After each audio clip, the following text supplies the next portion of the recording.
Ndazi ko uhora uhangayitse wifuza kugira inshuti, kandi ugerageje kubiraba abantu benshi bagira inshuti mu buzima, kandi izo nshuti zabo bagira n'ibihe bikomeye, ibihe vy'umunezero. Ivyo bigatuma mu buzima bwabo bumva ko ata kindi kintu gifise agaciro cobaha umunezero mu buzima atari izo nshuti zabo. Ariko uwo munezero n'uw'igihe gito. Abandi umunezero wabo uboneka iyo bafise telefone. Iyo telefone ibuze n'umuriro gato usanga umunezero wabo wahagaze. Ariko ikibabaje nuko iyo telefone bafyinisha ari iyibatwarira umwanya, bagatakaza umwanya, kandi hari igihe kizogera bakicuza kuba baratakaje umwanya ku matelefone yabo.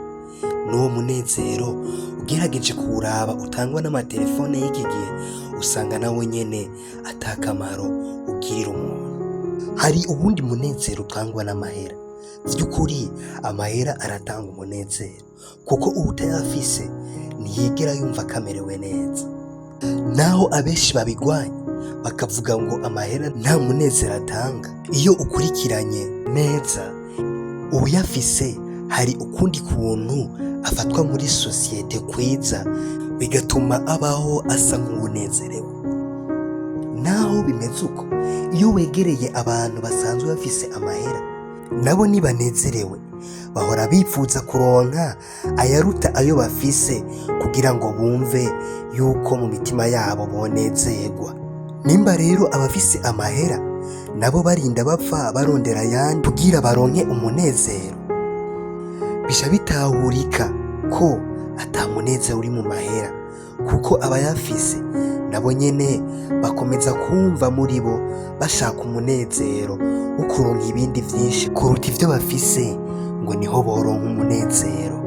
Mbega umunezero wa nyawo woba ubaho? Ego cyane, umunezero wa nyawo urabaho.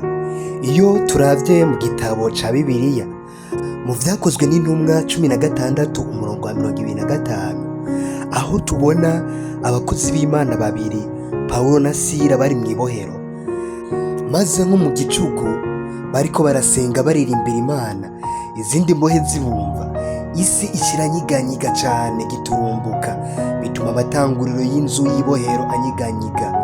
Ako kanya inzugi zose ziruguruka, iminyororo ya bose iradohoka. Uwo murinzi yikanguye abonye inzugi z'ibohero zuguruye, asohokera inkota agira yiyahure, kuko yagira ngo imbohe zacitse. Aba bagabo babiri Pawulo na Sila bari mw'ibohero, ariko kubera ko bari bafise umunezero w'ukuri, vyatumye ukuririmba no gusenga muri bo bitigera bihagarara. Bakomeje basenga. Uyu Pawulo yari umuntu akomeye mu gihe ciwe. Uyu yahoze ahamba abana b'Imana abahora kuvuga izina rya Yesu, maze yari kuba umuntu akomeye cane. Ariko biba ngombwa kuko yabonye ko umunezero wa nyawo ari ukubana n'Imana, bituma ava mu vyo yari arimo mu bihimbaro vy'isi, atakaza icubahiro yari afise mu gisirikare c'Abaromani, yemera kuza gukorera Yesu Kristo nk'umwami n'umucunguzi wiwe.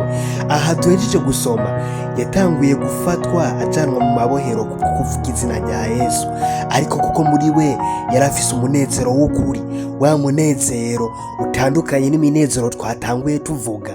Ivyo vyatumye muri we yamana umunezero mu gihe ari mu mabohero. Namwe murazi ibibera mu mabohero, yuko iyo ugezeyo ari ukurira, ari ukumva uboroga wiyumvira ingene ahantu uri ari habi. Ico gihe wewe ahubwo yari afise amashimwe, kuko mu mutima wiwe yari yararose umunezero wa nyawo, umunezero uturuka ku mwami Yesu.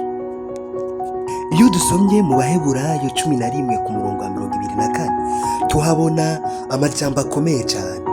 Ukwizera niko kwatumye Mose amaze gukura yanka kwitwa umwana w'umukobwa wa Farawo, agahitamwo kugiriranwa nabi n'abantu b'Imana, birutisha kumara igihe mu bihimbaro vy'ivyaha, kuko yiyumviriye ko gucokoranwa na Kristo ari ubutunzi burengeye itunga ryo muri Egiputa, kuko yatumbera ingero azogererwa. Uyu yari Mose, umuntu yarakomeye mu gisirikare co muri Egiputa mu myaka yiwe, kandi uyu yari yaragabishijwe kazosimbura Farawo.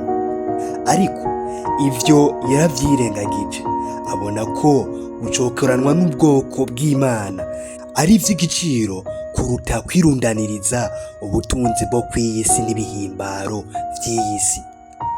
Naho rimwe na rimwe twirengagiza umunezero wawe, umunezero wanje nta handi uri atari ukubana na Kristo, tukemera tugafata umwanya wacu tugahora dusenga twiga ijambo ryiwe kugira ngo abe muri twebwe, nk'uko yavuze ngo naco